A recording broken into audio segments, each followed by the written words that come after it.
Welcome to the Afford Anything podcast. My name is Paula Pant. This is the podcast that understands you can afford anything, but not everything. Every choice that you make is a trade-off against something else. And that doesn't just apply to your money. That applies to any limited resource you need to manage, like your time, your focus, your energy, your attention. So two questions arise from that. First of all, what matters most? And second, how do you align your priorities with that which matters most? Now, answering those two questions is a lifetime practice. That's what this podcast is here to explore. My name is Paula Pant. I am the host of the Afford Anything podcast, and we are going to kick off with a question from Yvette. Hi, Paula. My name's Yvette. I recently retired from my job after 12 years. They granted me an early retirement. I'm currently 51 years old.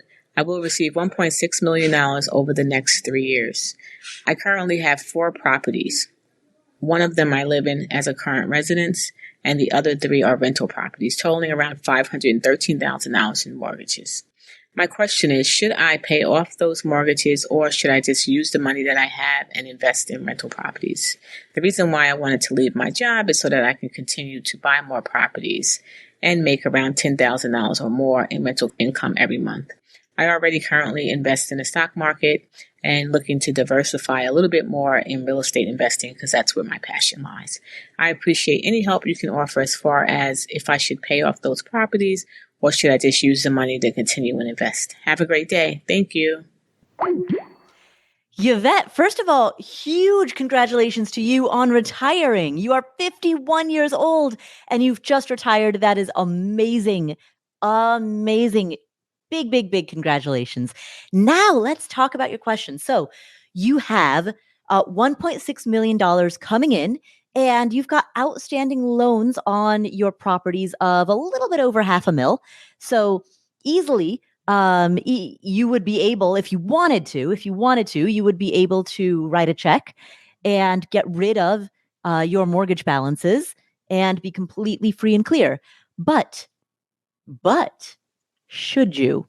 Well, I don't like telling people what to do. I like giving you food for thought and letting you make the decision for yourself. But let's walk through what I am hearing from you about your situation, your goals, what answer is right for you. Now, there are a couple of things that I heard within your question. One is that you're passionate about real estate. You want to spend more time, more energy, devote more attention to real estate. This is important because it distinguishes you from people who maybe want real estate in their portfolio, but they want it to be as passive or as residual as possible. Both are fine. Neither is right or wrong. But there are some people who say, I love real estate. I'm passionate about it. I'm really interested in it. I want to be involved in it. I want to acquire more. And I don't mind if it takes up more of my time. In fact, in your case, I retired from my job so that I could devote more time to it, so that I can devote more energy to it. That's what I want to be doing. So that is amazing. And that gives me a hint as to where this answer should go, because that is a very different state of mind from someone who says, I'm so into my primary occupation that I don't ever want to think about real estate. To me, it's just a means to an end. I'm not passionate about it, right? There might be another person who feels that way. And that's information as well, right? So for you, you're passionate about it. You want to be more into it. The other thing that you stated is that your goal is $10,000 or more in cash flow, in net cash flow per month, right? There are many ways of getting there. You could have 10,000 of net cash flow per month by owning as few properties as possible and paying them off as quickly as possible. Or you could have a net $10,000 cash flow per month by owning many properties, each of which have mortgages on them, each of which cash flow less, but which collectively across the basket of them add up to cash flowing $10,000 per month And over time, that strategy is going to give you ultimately more money, more monthly income, more equity. It's going to create more wealth because you have more properties. There are two ways to get to $10,000. You can do that in the simple way, which is buy as few properties as possible that you would need in order to get to $10,000 and pay them off as quickly as you can, right? That way you own the least number of doors, the least number of roofs, you have the least number of toilets. And the drawback to that is that you have the least potential upside. So if the market rises, the equity gains that you'll make will be gains on a much smaller basket of properties. The least number of toilets is also the least amount of effort, least amount of work. It's ideal for the type of person who wants real estate to be in the background or in the margins of their life, but not at the center. Someone who wants it to be passive rather than passion. For you, however, you're in the opposite situation. You want to devote time and energy to it. And if you were to build to $10,000 in cash flow by having more doors, by having more windows, more toilets, more roofs, and more mortgages, right? That's going to be the strategy that requires more debt. You could still achieve $10,000, within a given time frame. And then once you've achieved that, after that, that monthly amount, if all goes well, will only continue to improve or only continue to grow. More doors means more work, but it sounds to me like that's what you're looking for. So I guess I'm hinting fairly strongly at my answer. Yvette, I want to talk conceptually about a couple of different approaches that different rental property investors take as they're deciding how much of their own money they want to put into property acquisition. There are some people who want to put, and again, this goes back to the way your approach is going to depend very much on your goals, right? Oftentimes, the same people who want their rental properties to be as passive as possible are also people who don't want to put a huge amount of their own money into building out their portfolio. And so, what I'll often see is a number of people who maybe put their own money in to get the first 2, 3, 4 deals. But then after that, they start letting their houses buy more houses. They basically start coasting on the number of houses that they have, and they just reinvest the cash flow from their houses and let that either buy more houses or pay off the houses that they already own. So to put some numbers on this example, let's say that you have used your own paycheck to get yourself the first 4 rental properties, right? And let's say your total, let's say you've got 4 rental properties, just hypothetically. We're just going to use a hypothetical example. A person has 4 rental properties, each one cash flows $300 per month, right? So in total, this person is collecting $1,200 per month. That is $14,400 per year, if I am not mistaken. Let me actually punch that into a calculator. 1,200 times 12, yeah, 14,400 per year. Sweet. My mental math, I still got it. All right. So this person is cash flowing $14,400 per year. So let's say after they've put their own money in to buy those first 4 properties and they're cash flowing 14,400 a year, they decide now from this point forward, they just want to coast. They don't want to put their own money into the deal anymore. So at the end of year 1, they take that 14,400 and they use it as a down payment on yet another rental property. This becomes property number 5. And that property also cash flows $300 a month, right? So now they're making 18,000 per year, right? And so then the end of year 2, they take that $18,000, they use it as a down payment on another rental property, right? Now that property also cash flows $300 a month. Now they're making let's see, an extra 3. So now they're making 21,000 something per year. cash flowing a net total of 21,000 per year. They put that in at the end of year 3.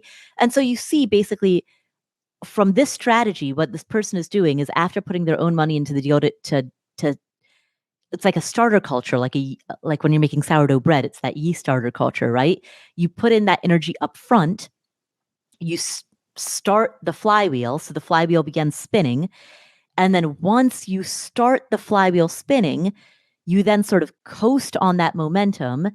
You let the flywheel continue to spin, and then you use the cash flow from your properties to buy more properties. And so, under the example that I just illustrated, every year you're using the cash flow from your properties to buy one more property, and you start buying at a rate of one additional property per year.